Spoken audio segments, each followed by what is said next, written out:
आज डिंकाची पेज करूया। सध्या छान असे थंडीचे दिवस आहेत, पण याच दिवसात ना सांधेदुखी, कंबरदुखी अशी दुखणी डोकं वर काढू लागतात। तेव्हा ही अशी डिंकाची पेज आपण आठवड्यातून 2दा जरी घेतली ना तरी त्याचा आपल्या आरोग्यासाठी नक्कीच लाभ होऊ शकतो। माझ्या डिलिव्हरीच्या वेळेस माझ्या सासूबाई ही पेज मला 1 दिवसाआड सकाळच्या वेळेस बनवून द्यायच्या। ही डिंकाची पेज ना अगदी घरातल्या मोजक्या साहित्यात बनवून तयार होते आणि मुख्य म्हणजे अतिशय पौष्टिक आहे। तेव्हा सुरुवात करूया। इथे हे 2 फुलपात्र भरून असं पाणी मी गरम करायला ठेवलं आहे। यामध्ये आता आपल्याला आपल्या आवडीनिवडीनुसार गूळ घालायचा आहे। गुळाचं ना अगदी परफेक्ट असं काही प्रमाण नाही आहे, आपल्या आवडीनिवडीनुसार आपण कमी जास्त करू शकतो। ज्यांना गूळ चालत नाही त्यांनी या पाण्यामध्ये खारकेची पूड घालावी, म्हणजे नैसर्गिक गोडवा येईल। आपल्याला ना इथे फक्त गुळपाणी तयार करून घ्यायचं आहे। हे मी दुसऱ्या गॅसवर ठेवते आणि इथे आपण डिंक तळायला घेऊया। कढईमध्ये एक 2 ते 3 चमचे तूप घालायचे। तुपावर डिंक घालायचं आणि हा डिंक आपल्याला छान असा फुलवून घ्यायचा आहे। अगदी मंद आचेवर सतत हलवत राहायचं आणि हा डिंक आपल्याला छान असा फुलवून घ्यायचा आहे। डिंक मात्र व्यवस्थित असा फुलवून घ्या। डिंक तळून नसेल घ्यायचा ना तर हा असा तुपाचा हात लावून मायक्रोवेव्ह करून घ्यायचा, म्हणजे छान फुलून येतो। यामध्ये एक अर्धा चमचा खसखस घालायची। थंडीच्या दिवसांमध्ये आपल्या आहारात खसखस देखील असायलाच हवी।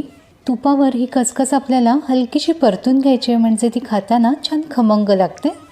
आता यामध्ये 1 चमचाभर बाजरीचं पीठ घालायचं।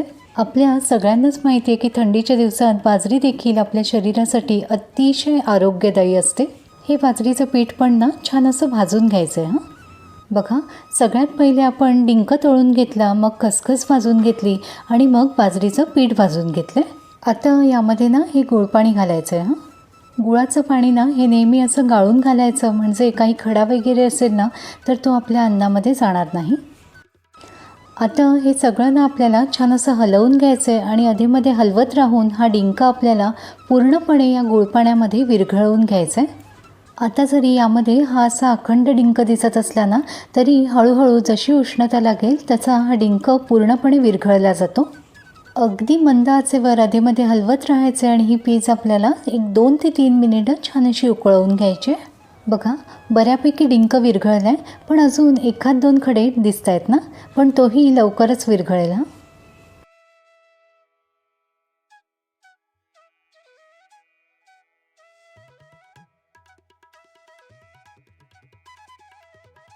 आणि हा डिंक ना हा असा चमच्याला देखील चिटकतो। तेव्हा काळजी नसावी, हा असा काढून घ्यायचा आहे फक्त। इथे ना हे भिजवून घेतलेले बदाम घालते। सुक्या खोबऱ्याचा कीस घालायचा आहे। ओला नारळ घातला ना तरीही चालेल। एक अर्धा चमचा सुंठपूड घालायची आणि अर्धा चमचा वेलदोडा आणि जायफळाची पूड घालायची। आता बघा, पूर्णपणे डिंक विरघळला आहे। आणखी फक्त 1 मिनिट ही पेज छान अशी उकळवून घ्यायची।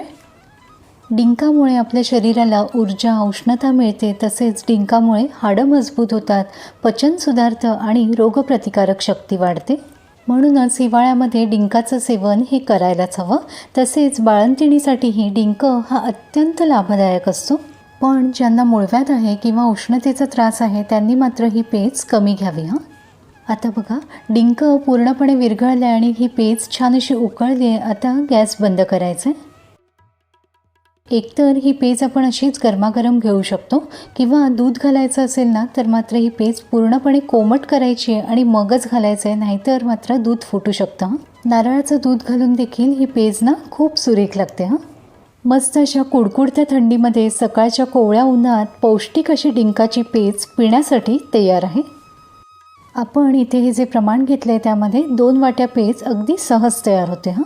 डिंक, गूळ, खसखस, खोबरं, बदाम, तूप सगळंच अतिशय पौष्टिक आहे, तेव्हा नक्की करून बघा। माझ्या सासूबाईंची अतिशय पौष्टिक अशी ही रेसिपी आज तुमच्यासोबत शेअर केली आहे।